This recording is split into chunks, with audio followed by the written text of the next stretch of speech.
ആപ്കി അദാലത്തിൽ ഇമ്രാൻഖാന്റെ മേലുള്ള കുറ്റാരോപണം ഇദ്ദേഹം ക്രിക്കറ്റിനെ സ്വന്തം ലാഭത്തിനു വേണ്ടി ഉപയോഗപ്പെടുത്തി എന്നുള്ളതാണ്. ഇമ്രാൻ സാർ, ഇത് സത്യമാണോ? അതായത് ക്രിക്കറ്റ് താങ്കളെ ഒരു സൂപ്പർ സ്റ്റാർ ആക്കി, ജനങ്ങൾ താങ്കളെ വളരെയധികം ഇഷ്ടപ്പെടുന്നു, പ്രത്യേകിച്ചും നമ്മുടെ യുവാക്കൾ, അവർ ഗോഡ് ഓഫ് ക്രിക്കറ്റായി താങ്കളെ കരുതുന്നു. പക്ഷെ ക്രിക്കറ്റിന് വേണ്ടി താങ്കൾ എന്താണ് ചെയ്തത്? ക്രിക്കറ്റിന് വേണ്ടി ഞാൻ പ്ലെയറായിട്ടിരിക്കുമ്പോൾ ഞാൻ ജയിപ്പിക്കാൻ ആഗ്രഹിച്ചതായിരുന്നു. ഞാൻ ക്യാപ്റ്റനായി. ഞാൻ പാകിസ്ഥാൻ ടീം വിട്ട് പുറത്തു പോകുമ്പോൾ ഞാൻ വളരെ ഗൗരവത്തിലായിരുന്നു പോയത്. അപ്പോൾ പാകിസ്ഥാൻ ഒരു ബെസ്റ്റ് ടീമായിരുന്നു. ആക്ച്വലി അത് വേൾഡ് കപ്പ് വിൻ ചെയ്ത ടീമായിരുന്നു. പിന്നെ അത് 92-ലും വന്നൊരു വലിയ ടീമായിരുന്നു. അന്ന് ലോകത്ത് തന്നെ വെച്ച് നോക്കുമ്പോൾ അതൊരു നമ്പർ 1 ടീമായിരുന്നു. ടാലൻ്റ് ഉള്ള ആൾക്കാരുള്ള നമ്പർ 1 ടീം. പക്ഷേ താങ്കളോടൊപ്പം ക്രിക്കറ്റ് കളിച്ചവരെന്താ പറയുന്നതെന്ന് വെച്ചാൽ ഇമ്രാൻഖാൻ തൻ്റെ പേഴ്സണൽ കരിയറിന് വേണ്ടി മാത്രമാണ് ക്രിക്കറ്റ് ഉപയോഗപ്പെടുത്തിയെന്നാണ്. ക്രിക്കറ്റിൽ താങ്കളുടെ ഡോമിനേഷൻ കൂട്ടാൻ വേണ്ടി മാത്രം ഉപയോഗപ്പെടുത്തിയെന്ന്. ഞാൻ 1987 എൻ്റെ റിട്ടയർമെൻറ്റ് അനൗൺസ് ചെയ്ത് കഴിഞ്ഞു. അതിനെന്താ കാരണം എന്ന് വെച്ചാൽ എനിക്കുണ്ടായിരുന്ന ഒരു തീയും എനിക്കുണ്ടായിരുന്ന ഒരു ഊർജ്ജവും അത് മൊത്തത്തിൽ അങ്ങോട്ട് പോയി കഴിഞ്ഞു. കാരണം ഞാൻ എന്താണെന്ന് വെച്ചാൽ ആ ബെഞ്ച് ലെവലിലില്ല. സോ ഞാൻ എന്താ വിചാരിച്ചതെന്ന് വെച്ചാൽ നമ്മുടെ പീക്ക് സമയത്ത് തന്നെ അത് വിട്ടേക്കാം. ആരെങ്കിലും എന്നെ ടീമിൽ നിന്ന് പുറത്താക്കുന്നതിനിപ്പുറം ഞാൻ പീക്കിലുള്ള സമയത്ത് അത് വിട്ടേക്കാമെന്ന് വിചാരിച്ചു.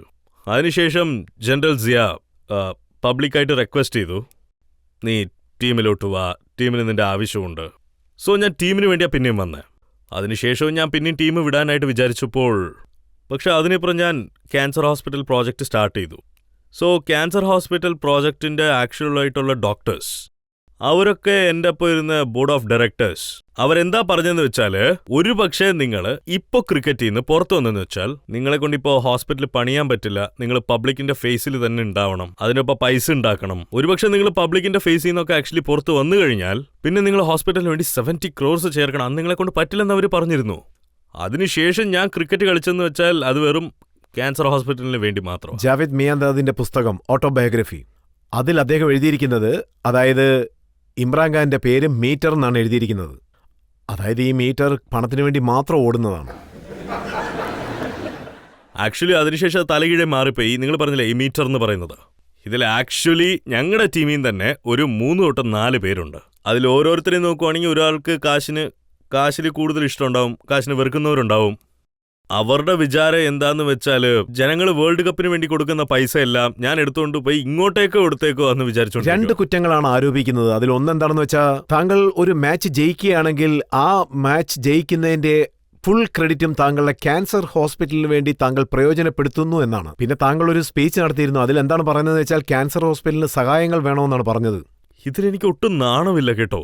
ഞാൻ നേരത്തെ നിങ്ങളുടെ അടുത്ത് പറഞ്ഞു കഴിഞ്ഞു ഹോസ്പിറ്റലിൽ പണിയാനായിട്ടാണ് തന്നെ ഞാൻ കളിക്കുന്നതെന്ന്. ആ ഹോസ്പിറ്റൽ എനിക്ക് വേണ്ടി മാത്രമല്ല, പാകിസ്ഥാന് വേണ്ടി, പാകിസ്ഥാനിൽ വാഹിദ് ക്യാൻസർ ഹോസ്പിറ്റലിൽ പണിയാനായിട്ട്. സോ ഇത് ഞാൻ എൻ്റെ നാടിന് വേണ്ടിയാണ് ചെയ്യുന്നത്. സോ ഇത് പബ്ലിസിറ്റി ചെയ്യാൻ എനിക്ക് ഒരു നാണവുമില്ല. ഞാൻ 2 വർഷമായിട്ട് പബ്ലിസിറ്റി ചെയ്തുകൊണ്ടാണ് ഇരിക്കുന്നത്. ഞാൻ എപ്പോഴൊക്കെ പ്രൈസ് ജയിച്ചിട്ടുണ്ടോ ആ സമയമെല്ലാം ഹോസ്പിറ്റലിലോട്ട് ഞാൻ എല്ലാം ഡൊണേറ്റ് ചെയ്തിട്ടുമുണ്ട്. 2 വർഷത്തിന് മുമ്പ് ഓസ്ട്രേലിയയിൽ ഞാൻ ക്രിക്കറ്റർ ഓഫ് ദി ഇയർ ആയിരുന്നു, പാകിസ്ഥാൻ ടീമിന് വേണ്ടി കളിക്കുന്ന സമയത്ത്. സോ അത് അറിഞ്ഞുകൊണ്ട് തന്നെയായിരുന്നു ക്രിക്കറ്റർ ഓഫ് ദി അവാർഡ് ഞാൻ ഹോസ്പിറ്റലിന് വേണ്ടി കൊടുത്തു കഴിഞ്ഞത്. പക്ഷെ ഇവരെന്തുകൊണ്ട് അത് മനസ്സിലാക്കാതെ? താങ്കളുടെ അവാർഡ് ഹോസ്പിറ്റലിന് നൽകിയതിൽ ഒരു കുറ്റവും ഇല്ല. പക്ഷേ പ്ലെയേഴ്സിന് എന്താണ് തോന്നിയെന്ന് വെച്ചാൽ, താങ്കൾ തിരിച്ചു വരുന്ന സമയത്ത് സിംഗപ്പൂരിലുണ്ടായിരുന്നു. സിംഗപ്പൂരിലെ അംബാസഡർ താങ്കൾക്ക് ഒരു ചെക്ക് നൽകി. അത് ഫുൾ ടീമിനുള്ള ചെക്കായിരിക്കും, പക്ഷെ താങ്കൾ അത് ഹോസ്പിറ്റലിലേക്ക് ഉപയോഗിച്ചു എന്നാണ് പറയുന്നത്. എപ്പോഴാണോ ഈ തോട്ട് വന്നത്, ഞങ്ങളുടെ പ്ലേയേഴ്സിന്റെ ഉള്ളിൽ എപ്പോഴാണോ ആക്ച്വലി തോട്ട് വന്നത്, ഞാൻ ടീമിന്റെ പൈസ എടുത്ത് ഹോസ്പിറ്റലിലോട്ട് ഇടുവാന്നും പറഞ്ഞ് അന്ന് ഞാൻ തീരുമാനിച്ച ഇതിനുശേഷം ക്രിക്കറ്റ് കളിക്കാൻ പാടില്ല. അന്നാണ് ഞാൻ ഫുൾ ടൈം ഹോസ്പിറ്റലിലോട്ട് ഫോക്കസ്ഡ് ആയി മാറിയത്. അപ്പോഴും ഞാൻ ക്രിക്കറ്റ് കളിച്ചുകൊണ്ടിരുന്നത് ഞാൻ പറഞ്ഞു ഞാൻ ഹോസ്പിറ്റലിന് വേണ്ടി മാത്രമാണ് കളിക്കുന്നത്. സോ ഇതിൽ ഞാൻ പ്ലേയേഴ്സിന്റെ പൈസ എടുത്ത് ഹോസ്പിറ്റലിന് വേണ്ടി ഉപയോഗിച്ചു എന്ന് പറയുന്നതൊക്കെ എന്നെ കൊണ്ട് ഏതൊരു സിറ്റുവേഷനിൽ ഈ കുറ്റാരോപണമൊന്നും ഏറ്റെടുക്കാൻ പറ്റത്തില്ല. പിന്നെ നിങ്ങൾ സിംഗപ്പൂരിനെ കുറിച്ച് സംസാരിച്ചോണ്ടിരുന്നില്ലേ, ആ അംബാസിഡർ ഇപ്പോഴും ഇരിപ്പുണ്ട്. ഇപ്പൊ അദ്ദേഹം സിംഗപ്പൂരിലല്ല, ഇസ്ലാമാബാദിലാണ് ഉള്ളത്. ആ പൈസ ഹോസ്പിറ്റലിന് വേണ്ടിയാണ് ചേർത്തത്.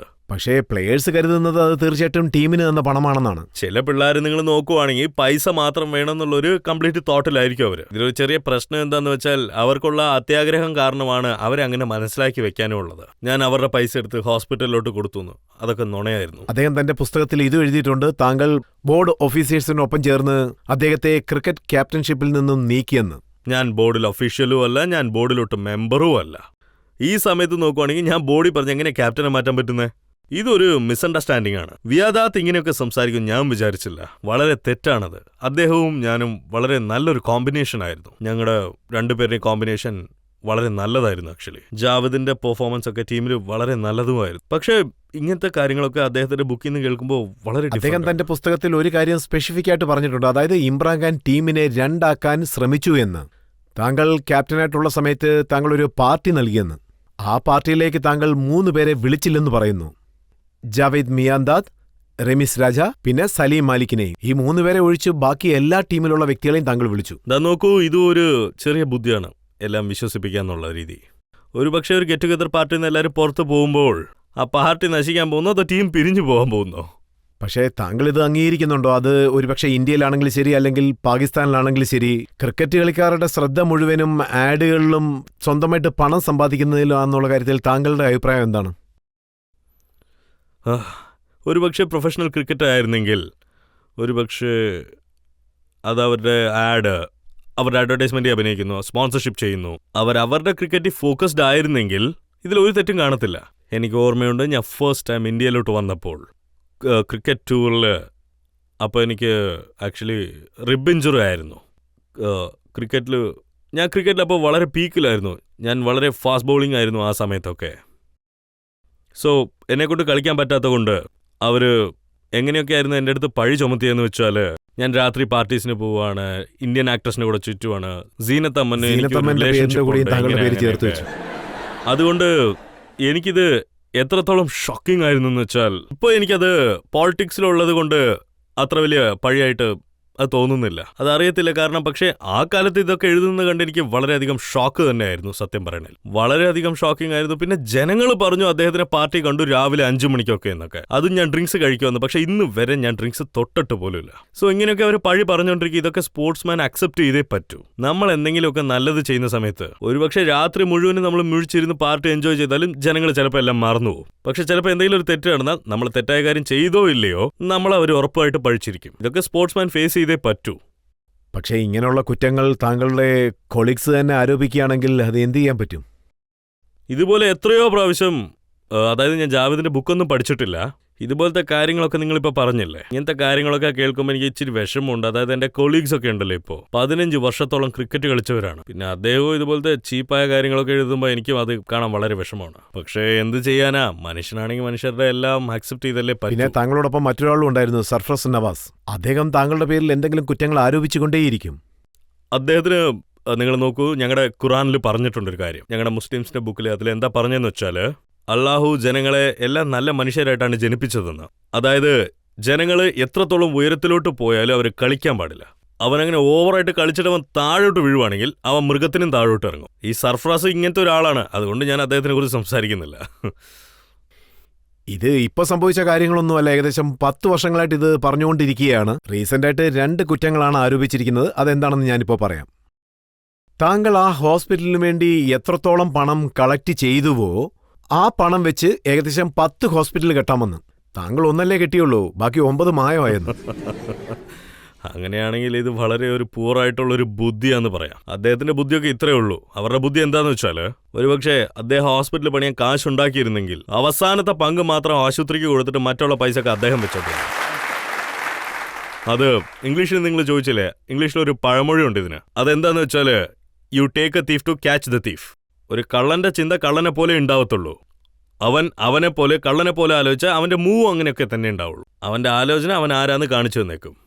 മറ്റൊരു കുറ്റവും ആരോപിക്കുന്നുണ്ട്. താങ്കൾ ആ ഹോസ്പിറ്റലിൽ എന്തിനു വേണ്ടിയാണ് കെട്ടിയിരിക്കുന്നത് വെച്ചാൽ അതിന്റെ പ്രയോജനം, അതായത് ജൂയിഷ് ഫാർമസ്യൂട്ടിക്കൽ കമ്പനീസ് ഇല്ലേ, താങ്കളുടെ ഫോർമർ ഇൻലാസിന്റെ കമ്പനി, അവർ ക്യാൻസർ മരുന്ന് കണ്ടുപിടിക്കാൻ വേണ്ടി ചില എക്സ്പെരിമെന്റുകൾ ചെയ്യാൻ ആഗ്രഹിക്കുന്നു. അത് മനുഷ്യരിൽ പ്രയോഗിക്കാനാണ് അവർ ശ്രമിക്കുന്നത്. അത് താങ്കളുടെ ഹോസ്പിറ്റലിൽ ചെയ്യാൻ ശ്രമിക്കുന്നത് കൊണ്ടാണ് താങ്കൾ ഇത്രത്തോളം കഷ്ടപ്പെട്ട് ഒരു ഹോസ്പിറ്റലിൽ കെട്ടിയതെന്ന്. ഞാൻ നേരത്തെ പറഞ്ഞില്ലേ, അവരുടെയൊക്കെ ആലോചന എന്ന് വെച്ചാൽ മൃഗത്തിനെ പോലെ ആയിരിക്കും.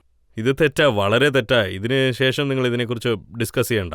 അയാൾ പൊട്ടനെ പോലെ എന്തെങ്കിലുമൊക്കെ വിളിച്ച് പറഞ്ഞുകൊണ്ടിരിക്കും. ഒരു അറിവേ ഇല്ല അയാൾക്ക്. അയാളൊക്കെ നോക്കുവാണെങ്കിൽ ഒട്ടും ലേശം അറിവില്ലാത്തവനാ. ഈ ചോര കുടിക്കുന്ന അട്ടേക്കാൾ മോശമായവൻ.